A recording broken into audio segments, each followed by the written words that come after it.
Ok, alors, on vient de procéder à l'induction. Tu es maintenant en état de transe hypnotique. Et la semaine dernière, nous avons fait une enquête sur le sujet de la fin de vie. La fin de vie, est-ce écrit à l'avance? Alors, tu as exploré pas mal de pistes. Il y a beaucoup de branches de réseaux qui se sont ouverts devant toi. Euh, En tout cas, ce qui a été rapporté dans les grandes lignes, c'est que nous ne sommes pas séparés. Le fait de la séparation serait dû à un concept matriciel. En fait, on voudrait nous faire croire que nous sommes séparés pour finalement nous maintenir dans la peur, avec cette peur de la mort, imaginant que si nous étions libérés de toute peur de la mort, évidemment, nous ne mènerions pas notre vie de la même manière. Ça paraît évident. Ensuite, tu as parlé aussi de rencontres oniriques dans les rêves. Donc, est-ce que la mort, quelque part, en tout cas une partie subtile de nous-mêmes, pouvait nous prévenir de notre propre mort? On a parlé de la peur, de l'au-delà, de la peur de la mort, donc je viens de l'évoquer, de contrats, d'objectifs. Donc, aujourd'hui, j'aimerais qu'on continue et qu'on précise encore les choses. Alors, est-ce écrit d'avance? Tu disais qu'il y avait un contrat qui était passé et tu évoquais aussi le fait que c'était écrit avance, oui, on aurait, alors bien sûr, à prendre au conditionnel, hein, tout ce qui est perçu, on aurait tant de temps à vivre et on aurait la capacité de raccourcir notre temps d'incarnation par rapport au choix que nous ferions, des choix de qualité de vie, vivre plus ou moins sainement, etc. Comme on l'évoquait, brûler la chandelle, parler debout pouvait raccourcir notre temps d'incarnation. En revanche, il y a une date de péremption, hein, comme les pots de yaourt, tu avais employé ce terme. Donc, on va le garder parce qu'il est très imagé, on comprend bien la date de péremption. Elle ne peut pas s'élargir. Elle peut être raccourcie, donc, mais pas être élargie. Donc, Sonia, est-ce qu'on peut résumer par... Bon, je regarde parce que j'ai pris des notes, bien sûr. Est-ce qu'on peut résumer cela par... Est-ce qu'on peut se dire que la mort est un concept matriciel, en tout cas tel qu'il nous l'est présenté depuis toujours? Donc, comme tu l'as expliqué tout à l'heure, enfin la semaine dernière, plutôt dans l'enquête de la semaine dernière. Euh, donc, est-ce qu'on peut explorer, alors dans mon cerveau ça se passe comme ça, mais dis-moi, est-ce qu'on peut observer la mort depuis l'espace matriciel, c'est-à-dire ce qu'on en connaît tous et toutes aujourd'hui, et est-ce qu'on peut explorer la mort depuis l'espace universel, les lois cosmiques, et peut-être comparer et voir ce qui se passe?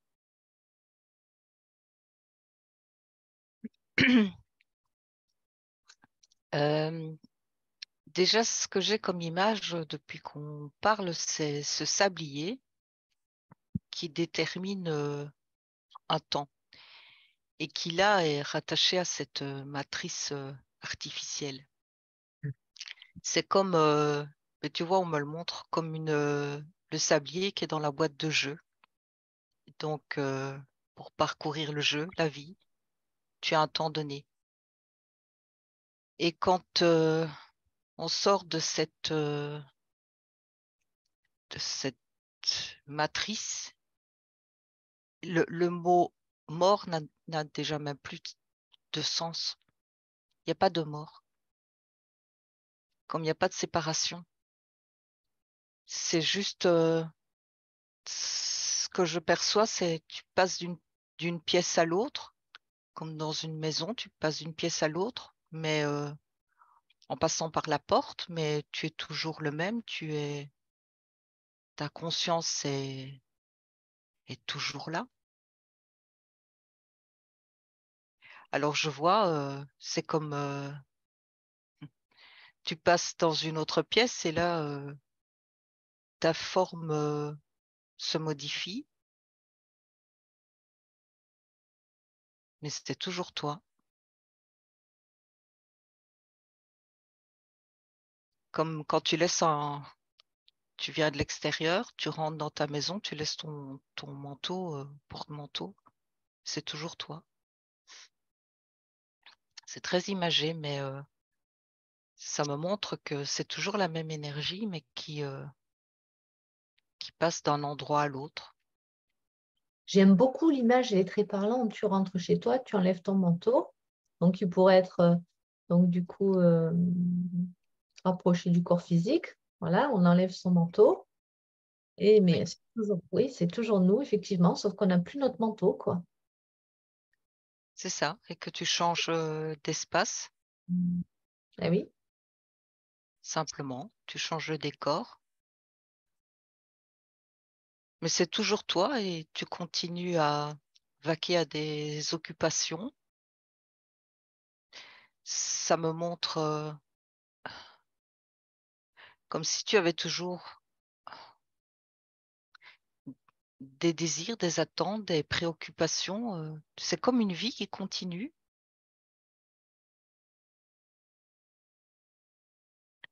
Alors là, il y a tout l'aspect émotionnel aussi qui entre en jeu. C'est un petit peu la même chose euh, que, que le manteau qu'on laisse à l'entrée. Il y a quelque chose en rapport avec le côté émotionnel aussi, qui, euh, qui est aussi laissé au porte-manteau, comme quelque chose dont on se débarrasse avant de passer dans cet autre espace.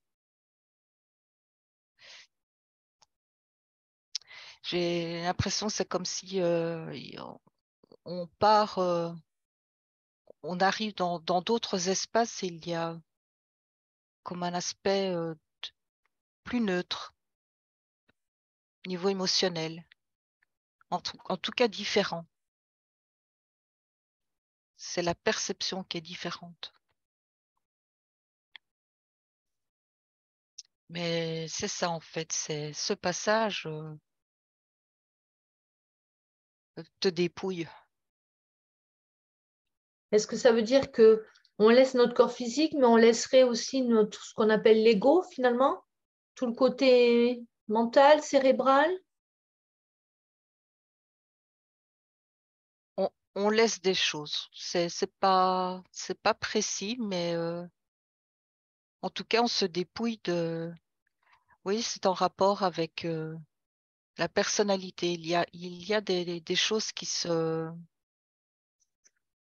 comment, qui ne passent pas de Hmm. l'autre côté, qui Hmm. s'évanouissent, c'est cette impression-là. Est-ce que ça, c'est vraiment passionnant, mais c'est plutôt complexe et technique, mais est-ce que ça voudrait dire qu'on s'est créé, de toute façon, on s'est créé tous et toutes des programmes pour se construire une personnalité, pour pouvoir avancer contre vents et marées dans cette vie. Et finalement, ces choses-là ne ressemblent pas à l'être que nous sommes vraiment, donc elles passent pas ça fait pas la maille, j'ai envie de dire, et ça passe pas, ça reste au porte-manteau. C'est vraiment ça. C'est l'impression qu'il y a comme un filtre qui permet de laisser derrière nous en tout cas certaines choses qui ne nous servent plus en passant de je vais dire dans une autre dimension, en passant ailleurs, ça ne nous sert plus. Et c'est comme instantanément, ça disparaît. Il y a des choses qui disparaissent, qui s'évaporent. C'est cette impression-là. Et puis, c'est lié aussi je vois comme des fils énergétiques, des liens qui sont justement dans cette structure matricielle oui, qui n'ont plus de raison d'être. C'est comme quand on retire la fiche électrique d'un appareil, tu n'en as plus besoin pour fonctionner dans ce système. Donc, tu te détaches et tu peux continuer à fonctionner, mais sans la prise électrique.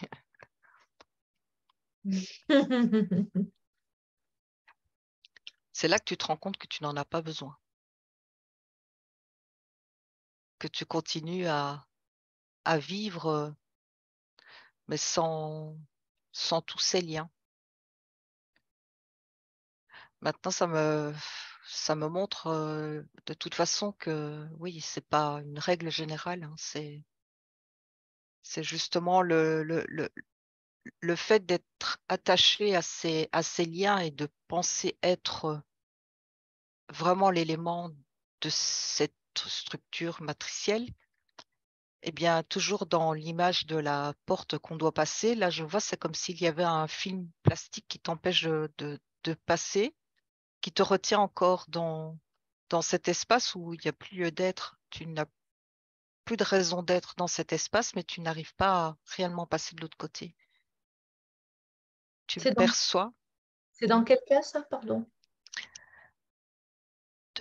Je perçois dans le cas où il y a encore beaucoup d'attachement Ah, euh, d'accord, d'accord. au matériel, des liens à cette structure. Hmm. Euh, tout ce qui rattache, oui, à la vie sur Terre. Tout ce qui n'a pas été réglé finalement? Est-ce qu'il s'agit de ça? Oui, et c'est aussi en lien avec ces émotions qu'on n'arrive pas à laisser au porte-manteau et qui sont toujours présentes dans, dans la vibration et ça passe pas et ça retient. Et alors je vois, c'est comme si ça rebondissait sur euh, ce film transparent et ça fait rebondir en arrière et ça retient. Mince. Est-ce qu'au bout d'un moment, on arrive à passer? Ou est-ce que vraiment c'est fatal si finalement on ne fait pas le boulot en amont? On est un peu, on est un peu dans la mouise. Arriver là-bas ou est-ce qu'on peut toujours agir?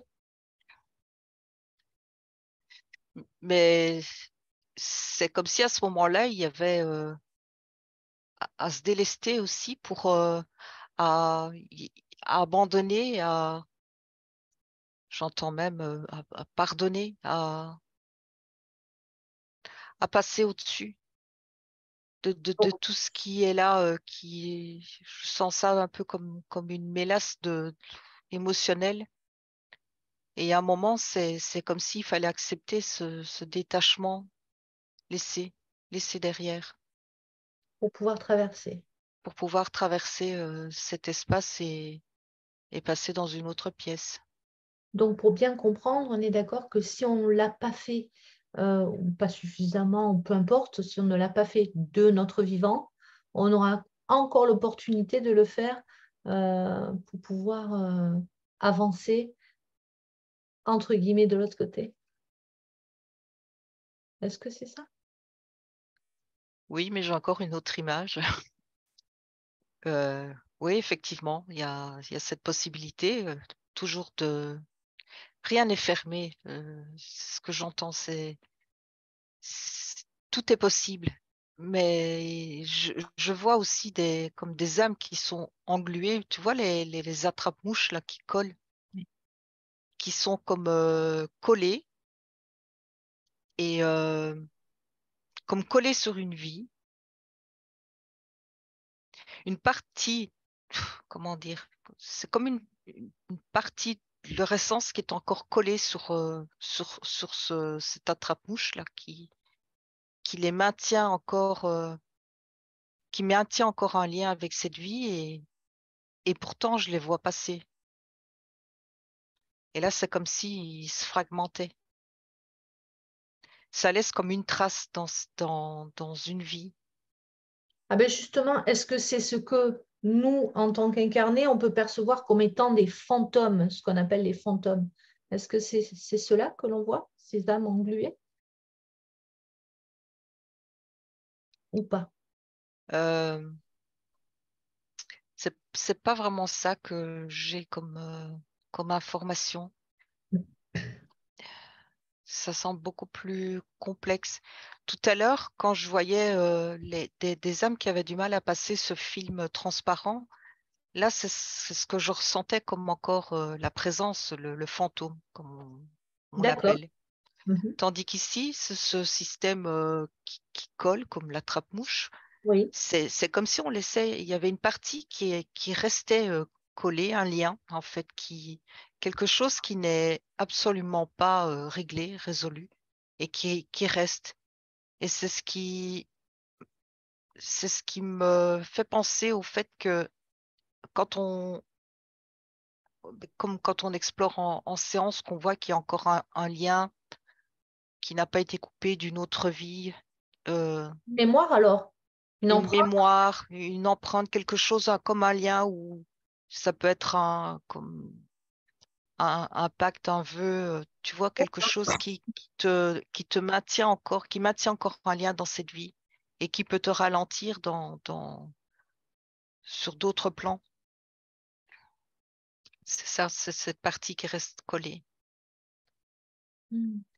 Et là, ça nécessite un travail sur soi pour aller régler ce problème et j'entends se réunifier pour avancer plus librement. Parce que sinon, au fil des incarnations, des expériences, c'est comme si tu laissais des petites parcelles de toi et tu en as besoin pour avancer, tu as besoin de te réunir, de réunifier.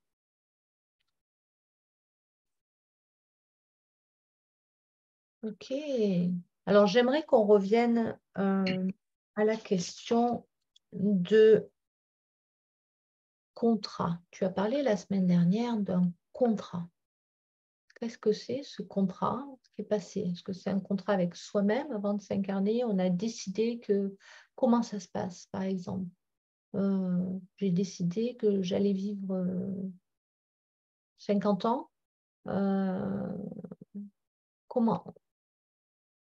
80 ans, comment ça se passe? Comment on le définit, là, ce temps d'incarnation? Alors, ça me dit selon les objectifs de la conscience, selon oui, les objectifs qui sont larges.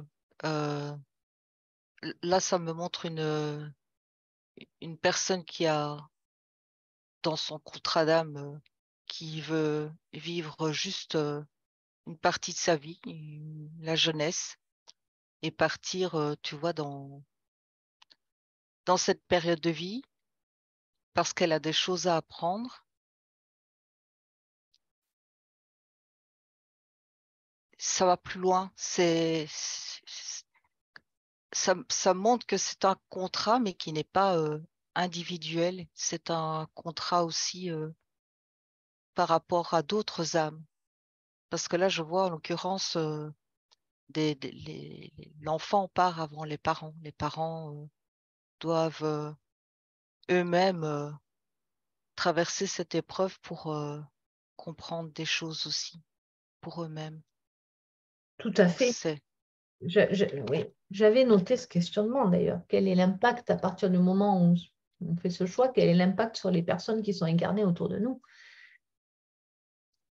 Parce qu'il y a forcément un impact. oui. Est-ce que, donc, d'après ce que tu perçois, avant de s'incarner, l'âme décide quand est-ce qu'elle va partir? Est-ce qu'elle va partir jeune ou plus âgée ou de... Est-ce qu'elle décide aussi de comment elle va partir, de maladie, d'accident ou pas? Est-ce que ça, c'est finalement la vie, l'incarnation qui va... C'est complexe, hein. C'est complexe ces sujets. C'est vraiment... C'est sans fond en fait. Donc, déjà, pour commencer, euh, voilà. Donc, est-ce que tu valides le fait que l'âme décide quand est-ce qu'elle doit partir avant l'incarnation? Oui, ça oui. Ça, oui, Ça me semble être établi, oui. ça te semble être établi. OK. Mhm. Donc, on est d'accord que dans le cas, comme tu disais, où elle décide de partir enfant, par exemple, euh, qu'est-ce qui se passe au niveau des parents de l'incarné, justement, qui eux aussi ont fait leur propre choix avant de venir? Euh, forcément, c'est interrelié. Est-ce que le parent a fait le choix de vivre un deuil d'un enfant, par exemple? Est-ce que tout ce petit monde s'est mis d'accord? Ça me dit que oui, Ah, que ça me dit que c'est un accord. C'est un accord et c'est selon les objectifs de chacun. Chacun va que ça, en tout cas, ça me montre que ça peut aider les parents à traverser ou leur propre, à travailler sur des blessures, à, à cheminer, à comprendre, ouvrir leur cœur, étonnamment.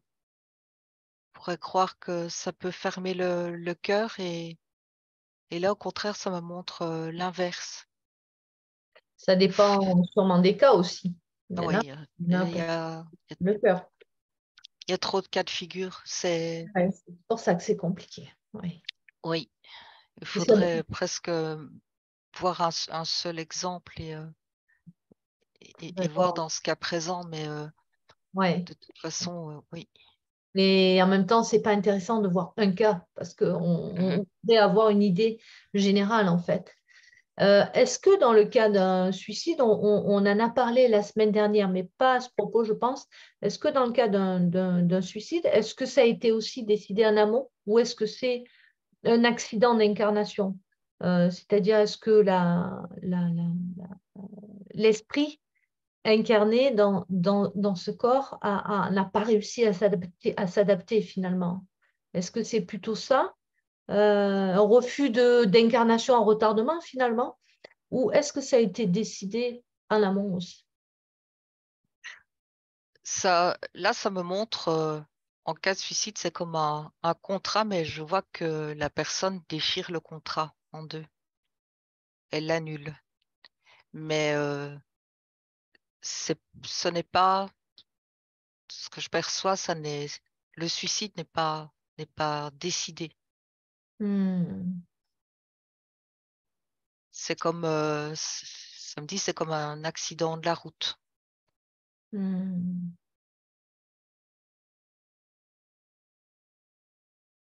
Donc, il y a quand même un libre arbitre finalement dans tout ça.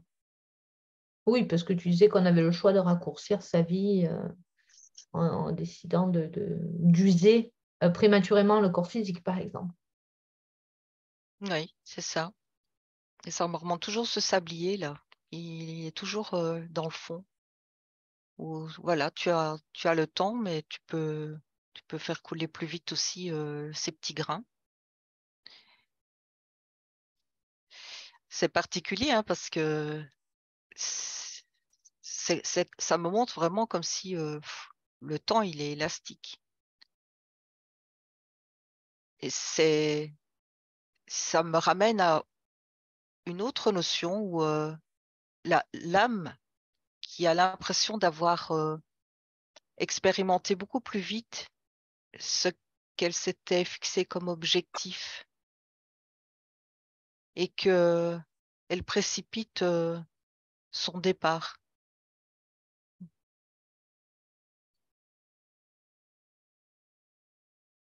Comme quand voilà, tu as des leçons à prendre, mais C'est comme dans certains jobs, c'est fini, parti, quoi. C'est ça? oui, Hmm. Il y a encore tellement de questions qui me ouais. viennent, mais néanmoins, là, il y a quelque chose qui me chiffonne quand même, c'est quand tu parles de contrat, là, j'aimerais en savoir plus. Qu'est-ce que c'est cette histoire de contrat? Euh, D'ailleurs, on l'a vu dans une séance aujourd'hui, je crois. Un contrat, il y a deux parties. Donc, c'est quoi ce contrat? Dans, dans ce sens-là, c'est comme un contrat avec soi-même, D'accord. parce que c'est comme une liste de courses, je veux dire un papier que on rédige ou des tâches à faire et on le rédige et c'est comme une promesse que l'on se fait. Je veux expérimenter ceci, je veux apprendre cela. C'est plus un contrat par rapport à soi-même. Je ne sens pas de contrat avec une autre partie. C'est entre...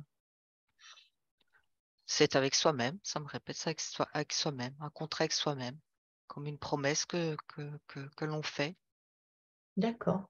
des objectifs que l'on veut atteindre. C'est noté, c'est comme si c'était inscrit, mais dans les grandes lignes, Ah puisque ben, justement, est-ce que, de fait, pendant notre incarnation, euh,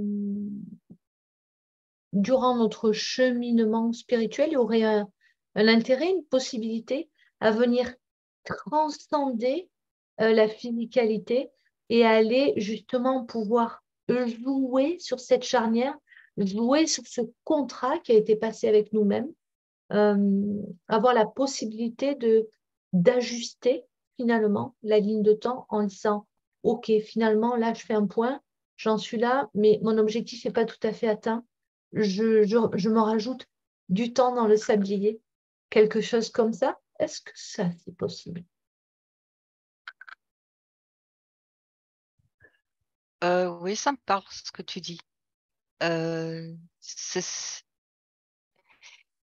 que je vois là, c'est les objectifs principaux qui sont envisagés, mais le chemin déjà pour les atteindre, il est de ton libre arbitre. Tu choisis le chemin que tu veux, qui peut être rapide, qui peut être plus lent, qui peut dévier sur d'autres objectifs en cours de route. C'est comme une trame, mais qui est là, mais plusieurs chemins possibles, comme plusieurs, je dirais même lignes de temps.